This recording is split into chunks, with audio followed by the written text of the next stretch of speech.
Chega então, com isso, voltando, em 1992, começa a aparecer o tema sustentabilidade, o que é sustentável, o que cada um pode fazer para isso. E eu acho que nós temos no Brasil alguns avanços e alguns problemas sérios que aconteceram quando a gente passa para o patamar da sustentabilidade. Né?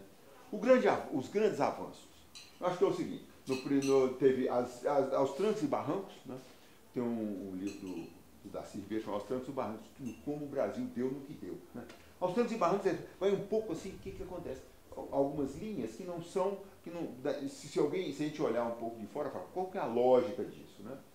Aos trancos e barrancos porque teve um instrumento que ficou forte, um instrumento que era um pouco a luta contra a dominação, da predominância absoluta do econômico só, sem olhar mais nada, fez com que se começasse a se cunhar cada vez mais mecanismos de pressão para que impactos não acontecessem. Ou seja, a linha de raciocínio, e que vai aí, que acumula depois, através do Ministério Público como ator importante, da sociedade protestante, etc. Assim, o foco era o que não deixar fazer, e não é como deixar que seja feito tudo aquilo. Então, fica como se fosse, de um lado, o licenciamento ambiental, como um lugar onde a sociedade pode falar, é onde eu posso me opor àquilo que eu acho que esteja correto. Né? E do outro lado, então, os setores empresariais, aqueles que querem fazer as coisas, como fazer para andar o mais depressa possível para poder vencer aquela corrida de obstáculos que eu tenho. Né? Com isso aí, o que aconteceu? As resoluções do CONAMA vão passar a ser, então, em vez de pensar o CONAMA, Conselho Nacional do Meio Ambiente, que começou no princípio, eram 34 membros, hoje são 120. Né? Então, quer dizer, ele ganhou em quantidade, ficou grande, e perdeu na qualidade da reflexão. Porque antes quem iam eram os secretários executivos, se chamava secretário-geral na época dos ministérios, os grandes dirigentes das grandes ONGs, né? E os estados que tinham instituições ambientais. Com o tempo, começou a ficar uma quantidade muito grande de gente, e a escala, sem demérito de qualquer participante, não é? Mas a escala de decisão, o nível de importância, de refinamento mesmo daquilo, começa a cair na medida que tem mais gente, mas então as próprias decisões começam a se exaurir e ficar em coisas pegando os detalhes. Né? E a burocracia chega e se aposta daqui. Ao mesmo tempo, o que vai acontecer nesse sistema ambiental de maneira geral? Duas tendências, uma que é centrífuga, outra centrípeta. Né? Por um lado, a tendência de fazer com que haja centralização no nível do poder federal.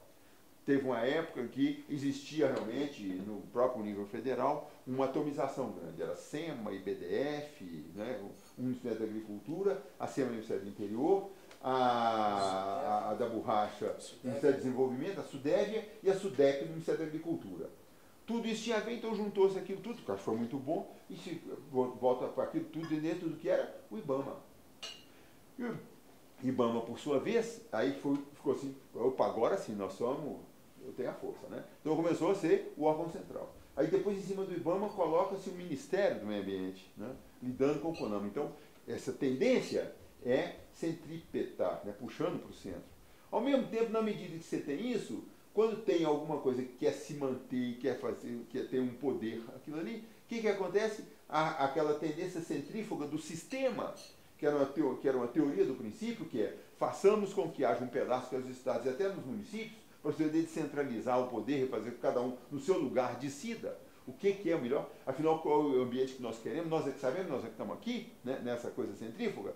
Então, teve um momento em que se centralizou. E depois disso aí, você tem uma luta grande, muitas vezes, e os conflitos que são, como é que deve ser esse mecanismo? Deve ser cada vez mais centralizado ou deve ser descentralizado? Esse é um conceito de fundo que ainda permanece. Qual é a base central daqueles que são os que querem a centralização do poder? Porque não se pode confiar no município lá, e em alguns casos até com razão, dizendo como é que você pode confiar que uma prefeitura pode peitar, por exemplo, uma empresa que é 100 vezes maior que ela.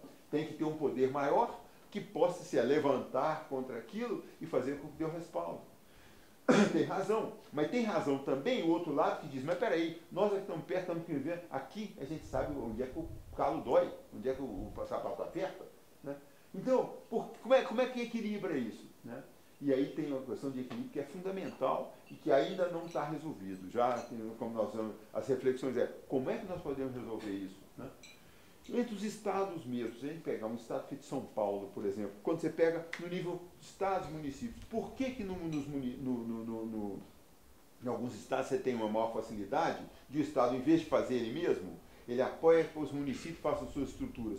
Em São Paulo não, porque tem um compreendimento que é tão forte, tão tradicional, que é a CETESB, que para eles falam assim, olha aqui, não vamos, esses municípios, não vamos deixar de fazer, deixa que a gente faz. Né? Então, quando você tem uma força grande, a tendência daquela força é se apoderar e fazer, não dá, e acaba ficando nesse jogo, ficando sem perna, porque começa a fazer as pequenas coisas que não precisa estar fazendo para aquilo. Né? A briga do IBAMA com vários estados, e eu, quando estive no IBAMA, presenciei muito isso, é o seguinte, você vai falar, o que o IBAMA tem que se meter com aquilo? O IBAMA fala, se não deixar para sua conta, você vai fazer porcaria. Né? E os dois têm razão. E aí a questão ambiental, a questão de... E aí nós vamos chegar na sustentabilidade, nessa que seria a política do século XXI, que é uma frase do coronel Nomura, que é o comandante da Polícia Ambiental do Estado de São Paulo, que ele fala assim, eu procuro apaixonadamente o equilíbrio. Só que os conceitos paixão e equilíbrio são antinomias. Se você quer equilíbrio, você não pode ser apaixonado. Se você quer ser apaixonado, você não vai ser equilibrado. Como é que você pega, você se apaixona por uma... né? Você apaixona por né, Irã? Você não pode achar equilibrado para ver defeitos, qualidades, é paixão. Então, como é que você faz a pessoa para ser o gestor ambiental, onde tem a paixão pelo tema, mas manter o equilíbrio na avaliação daquele tema, daquele exercício, etc. E vem então a sustentabilidade, que é uma coisa que é extremamente ligada ao que seria o equilíbrio entre o que significa os ganhos e a análise de custo-benefício de todas as situações que nós vamos encontrar. Com isso tudo, quando a gente, como eu dizia, quando a gente entra para o próprio século XXI, aparece então talvez a novidade disso tudo, e que não estava previsto no próprio licenciamento, é a questão de mudanças climáticas. Né? O aspecto de o que aquele empreendimento, aquele tipo, aquela maneira de fazer pode influenciar e o que se pode mitigar para que seria então questão de emissão e tudo mais, etc. Né? E aí, nós nos encontramos em quê? Uma situação em que o Brasil e o mundo nós vamos pegar alguns dados que eu acho que do global ao local a gente pode pegar, comparar, e eu gostaria então, já que nós estamos aqui, nós estamos em Nova Lima, inclusive, né? Comparar a situação mundial, a situação nova-limense, a situação de região metropolitana, que é uma região metropolitana do tamanho do Uruguai, ela tem uma economia do tamanho do Uruguai. Né? Como é que a gente pode fazer para aplicar essa política de sustentabilidade no lugares onde nós estamos, ligando o local e o global, fazendo com que aqueles princípios globais possam ser utilizados aqui. Né? Como é que a gente pode fazer isso? Como é que liga educação e comando e controle e participação e setores que vão participar? Né? Eu acho que é um desafio enorme.